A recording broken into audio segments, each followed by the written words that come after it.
Olá, eu sou o Gabriel Soares e você está no Corrente Contínua, um podcast do Movimento Radiação. No nosso primeiro episódio, a gente falou sobre os 100 dias de isolamento e hoje revisitamos esse tema, conversando um pouco sobre a saúde mental e a influência das fake news na vida das pessoas. Para conversar, hoje a gente convidou o Roberto Soares e a Vivian Mininel, que são da área da saúde. O Beto é da psicologia e a Vivian é da enfermagem, da Universidade Federal de São Carlos. Beto, a gente já passou de 130 dias de isolamento. O pessoal já se encheu de ficar em casa, inclusive muitos já voltaram às suas rotinas. Qual que é a sua visão geral sobre o que o pessoal está chamando de o novo normal? Na verdade, a gente entra agora no século XXI, né? Porque quando passa do século XX para o XXI, pouca coisa mudou, né? A gente continuava tendo o mesmo estilo de vida. Mas não é uma fala minha, é fala de outras pessoas, o Pondé fala isso, a gente começa o século XXI agora. Um vírus entra na nossa sociedade, vai mudar a forma da gente se comportar, de interagir com pessoas, de enxergar a vida, algo que era uma mera frivolidade, que é fazer uma comunicação através de computador, através de salas de internet, através de videochamadas, hoje é uma demanda que a gente tem, né? É o que a gente usa agora.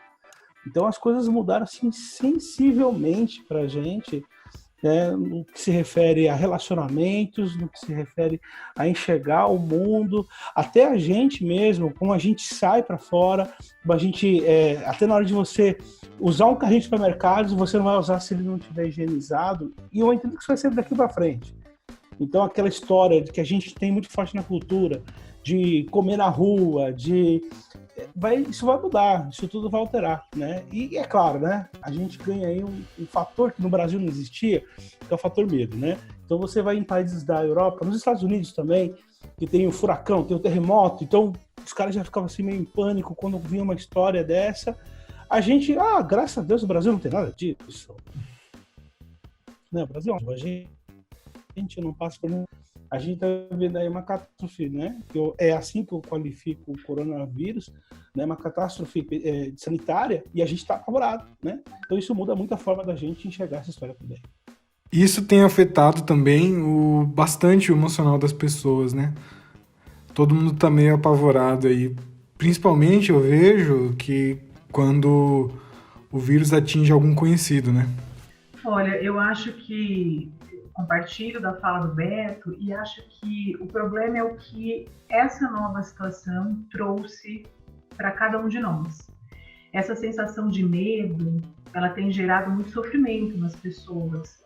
O medo, ele é real, ele é próximo, ele é tangível. Nós temos visto dia após dia pessoas perdendo suas vidas, pessoas adoecendo, e todo esse contexto tem, de fato, mexido muito com a nossa saúde mental, com o nosso emocional.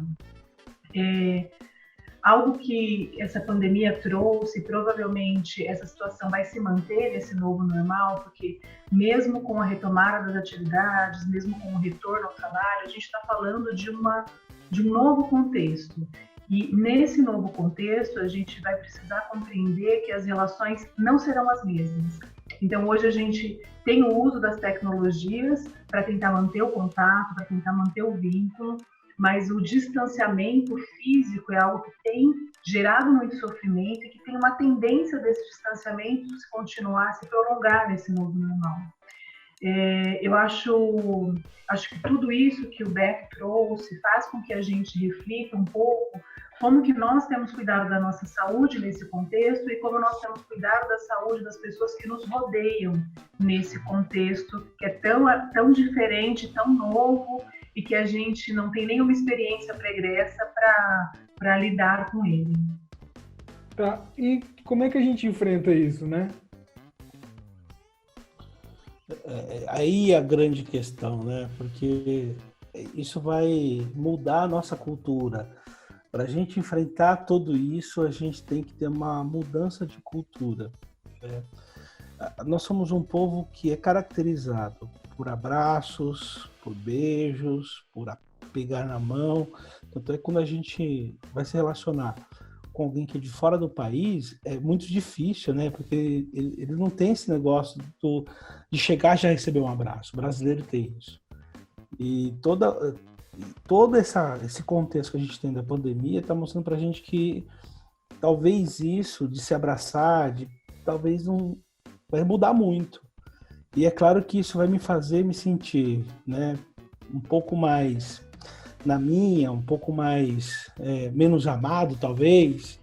E é claro que isso vai fazer com que talvez aumente alguns problemas emocionais aí. Fala, puxa, as pessoas já não gostam de mim como gostavam antigamente. A gente sabe que isso não tem nada a ver com o que está acontecendo, mas vai falar isso para a nossa cabeça perturbada, cansada e com um dado momento de instabilidade. Não é tão lógico assim. Então a gente vai entrar num sistema muito complicado que a gente precisa mudar a nossa cultura. Você vê, se você for para um país da Ásia, eles já usam máscaras, já tem esse evitamento de aproximação há muito tempo. Mas a gente não tem isso, né? E isso, evidentemente, traz para nós algumas demandas emocionais que a gente vai ter uma certa dificuldade de passar por cima disso. Mas tem como passar, né? Tem como mudar isso, é uma forma nova de enxergar a vida, né? E até mesmo de se aproximar das pessoas, basicamente isso, né? Eu quero ouvir a Vivian também, que é interessante nisso. Eu acho que a gente tem experimentado e vai experimentar uma mudança cultural, e a gente precisa entender que vai ser uma mudança paradigmática e cultural importante e que a gente precisa fazê-la. A gente tem muitos hábitos que não podem ser mais mantidos, né? E a gente não sabe por quanto tempo. A questão de beijo, de abraço, é uma coisa que a gente vai precisar manter somente com aquelas pessoas que moram conosco, né? A gente também precisa tomar cuidado, porque a gente tem que observar um pouco mais o espaço do outro. A gente tem uma tendência de se manter em filas muito próximos, de esperar por alguma coisa, todo mundo muito próximos um do outro, e a gente vai precisar entender que isso não vai ser mais possível. Até quando? A gente não sabe dizer até quando, não tem expectativas ou estudos que apontem até quando essa situação vai ser mantida. Uma coisa que eu acho interessante que essa pandemia trouxe é que a gente vai precisar cuidar mais do outro. Quando o Beto citou o exemplo do uso de máscara em países asiáticos, por exemplo, na China, no Japão, é interessante porque eles usam máscara para proteger o outro. Eles adotam o uso de máscara quando a pessoa está doente. Então, se eu estou com gripe, eu uso máscara para não contaminar vocês. Então, veja, é um comportamento muito diferente. Eu me preocupo com a saúde do outro e a gente vai precisar entender que eu sou responsável pela saúde do outro, não só pela minha. E tudo que a gente tem visto de medidas que banalizam o isolamento social, de pessoas que banalizam, a gente vê que é uma imprudência muito grande, que não faz o menor sentido do ponto de vista epidemiológico, do ponto de vista da saúde. Então, assim, a gente espera que todos nesse momento de pandemia tenham entendido que a gente vai ter que mudar alguns hábitos e alguns comportamentos para que a gente consiga superar de uma forma menos danosa possível, porque o sofrimento vem, é muito difícil, mas que a gente vai precisar sim entender que eu sou responsável, não só pelo meu cuidado, mas pelo cuidado do outro. Sim, a mudança e a transformação começam da gente, né? A Vivian, ela me traz uma noção que a gente, brasileiro, né? A gente é um pouco egoísta, né? Naquilo que a gente gosta a gente quer ser, né? Então, eu quero os afetos para mim, eu quero atenção para mim, eu quero beijo para mim. E quando a Vivian fala assim, olha, eles usam a máscara, e de fato é isso mesmo, né? Para proteger o outro, a gente não tem essa noção, né? A gente não usa máscara para proteger o outro, a gente usa máscara para se proteger, né? Então, a mudança cultural aí não é só botar uma máscara, mas é a maneira como eu olho a minha vida, né? A maneira como eu encaro a minha existência, né? Sair de um ponto de vista egoísta que eu tenho, não, eu quero as coisas para mim, eu quero que você me dê atenção, eu quero que você venha até a mim, mas começar a olhar para o outro. É altamente provocativo e a gente caminha para uma sociedade que tem que ter esse caminho, porque senão a gente pode, né? A gente não consegue sobreviver. E mesmo porque, desculpa te interromper, Beto, mas mesmo porque a pandemia veio para mostrar isso, que não adianta nada eu me cuidar muito bonitinho, que é uma coisa que a dengue já tinha mostrado, né? Não adianta nada eu cuidar da minha casa se meu vizinho não cuida. A pandemia vem no mesmo sentido. Não adianta nada eu me cuidar se eu saio na rua e não tenho o mesmo cuidado com os espaços públicos. Vocês já devem ter visto máscaras jogadas no chão, que é uma coisa que não faz o menor sentido. Quem anda na rua, nossas ruas são muito sujas, a gente encontra máscara. Então, veja, é um egoísmo muito grande de não olhar para o outro. Então, eu entendo que toda essa... Eu acho que costumo dizer, assim, mais para as pessoas próximas, assim, que a pandemia ela tem que ser uma escola para a gente repensar a vida. E não repensar a vida do ponto de vista individual, mas repensar a vida do ponto de vista coletivo. Começar a olhar o todo, né? Parar de olhar para si próprio, né?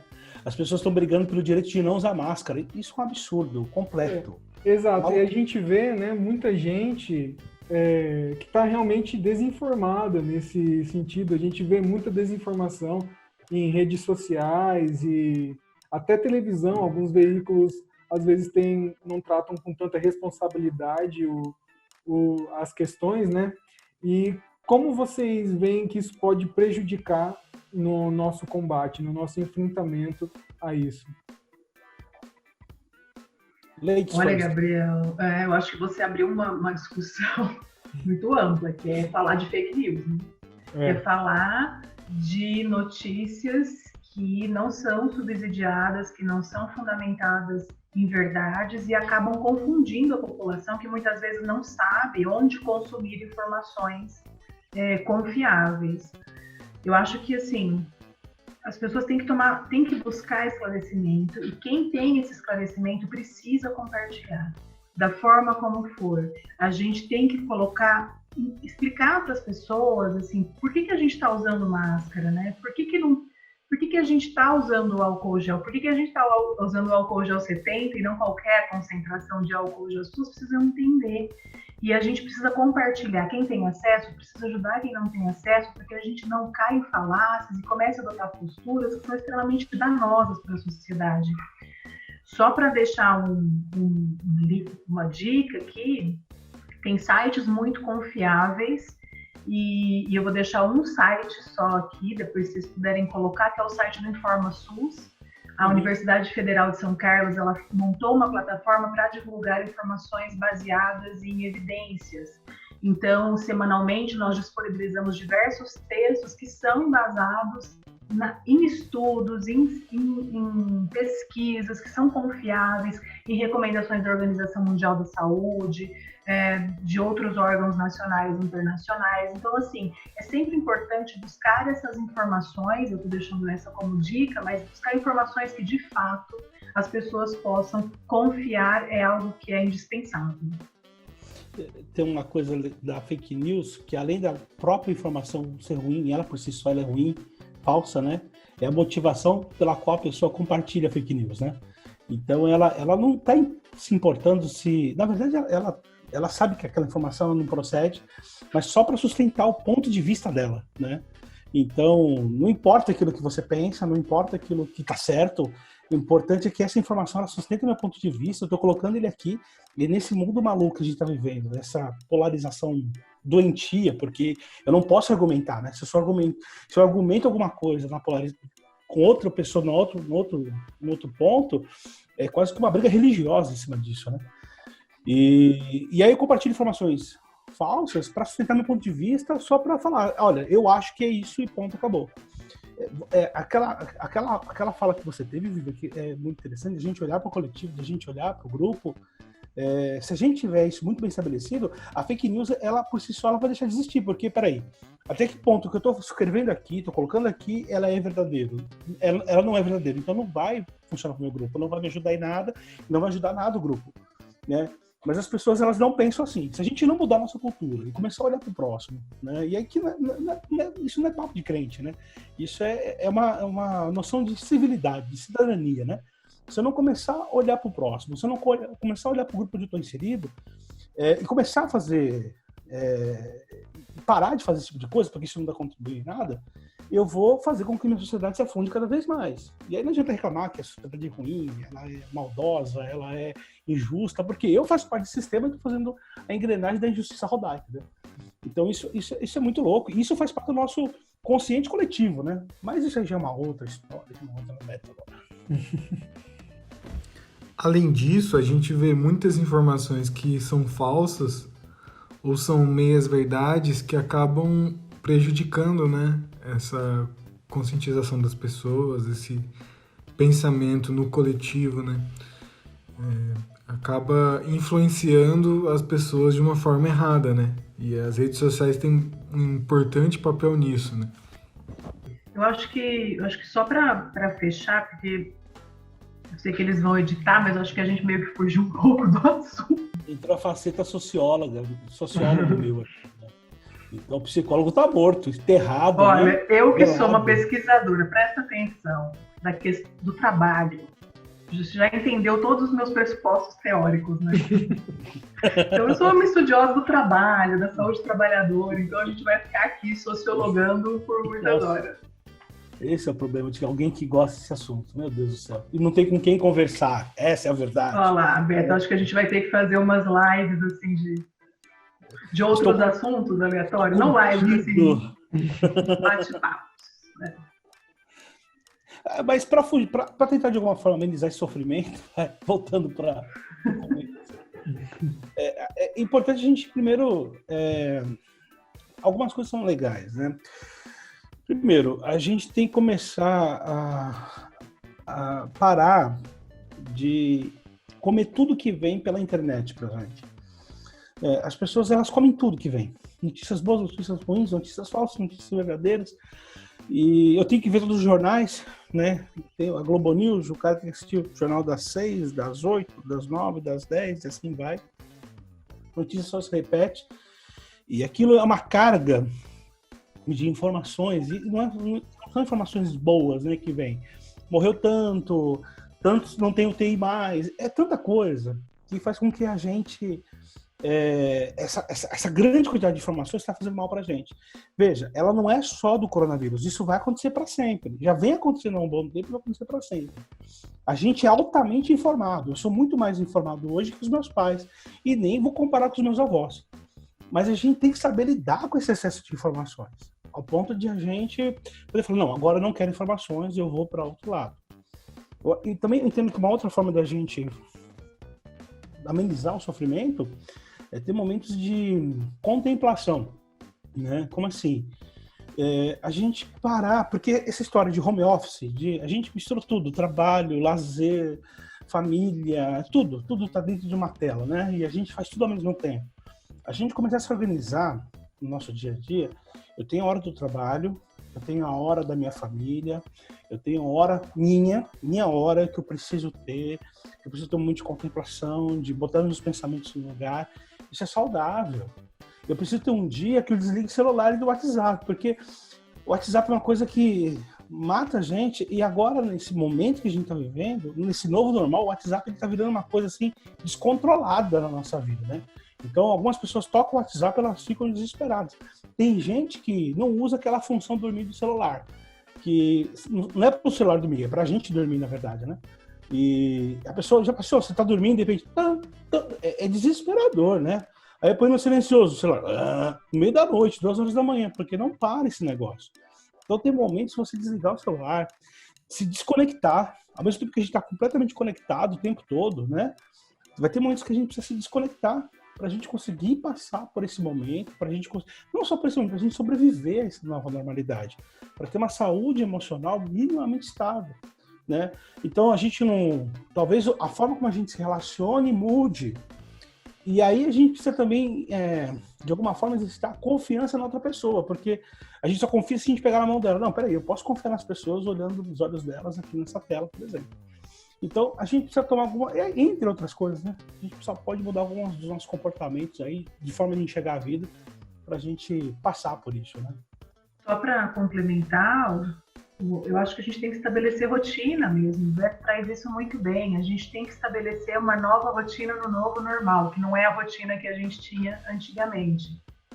E eu acho que, além disso, eu acho que é fortalecer vínculo, né? Fortalecer os vínculos que a gente tem dentro de casa, porque as estatísticas têm mostrado um aumento de violência entre famílias, entre esposo, entre marido, mulher, enfim. E eu acho que a gente tem que fazer um movimento contrário. Eu acho que é o momento da gente se reconectar. Tem que parar arestas, gente. Tem que limpar meio de campo e tem que tentar se reconectar com quem está próximo e usar a tecnologia a seu favor. Não para consumir qualquer coisa e ficar nesse nível de ansiedade absurdo, mas para você se conectar com as outras pessoas, para tentar buscar estratégias, exercícios de respiração, por exemplo, quem gosta de fazer yoga, quem gosta de culinária, para buscar outras atividades, inclusive de aprendizado, de ampliação de cultura. E acho que, sem dúvida nenhuma, cuidar sempre de alimentação, que é uma coisa muito importante, de hidratação, e o coronavírus mostra isso, né? As pessoas que têm mais risco são aquelas que têm a saúde mais precária. Então, eu acho que é um momento, gente, de reflita, repense sua vida. É um momento que a gente precisa fazer essa reflexão, e se não estiver dando conta sozinho, peça ajuda. Se tiver rede de apoio, usa a rede de apoio. Se não tiver rede de apoio, busca a rede profissional, busca apoio profissional. Tem na rede pública, tem no Sistema Único de Saúde, tem na rede privada, tem teleatendimento. Então, assim, não sofra sozinho. É um momento que muitas pessoas conseguem lidar bem com tudo isso, mas a gente sabe que tem muitas pessoas que não conseguem. E acho que a mensagem que eu gostaria essa mensagem mais forte é que, assim, você não está sozinho. Busque apoio, e se você não tem pessoas próximas, busque outras formas de apoio, sejam em redes, sejam em profissionais, mas não passe por esse momento sozinho, porque você não está sozinho. Não se isole no isolamento. É isso aí. Legal. Então a gente vai ficando por aqui. Queria agradecer a presença dos dois convidados. É isso aí, galera. Então tá bom. É só dar um grito aí.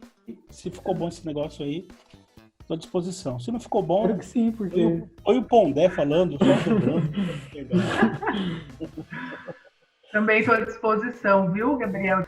Aos nossos ouvintes, não se esqueçam de seguir as nossas redes sociais, tanto do Movimento Radiação quanto do Mova-se. A gente está em Instagram, Facebook, Twitter. É só dar uma olhada nas publicações. Amanhã a gente vai ter o encerramento da série sobre Campeão 3 vezes. Será o último episódio. Muito obrigado, pessoal. Tchau. Tenham um ótimo final de semana. É isso aí. Valeu. Tchau, tchau.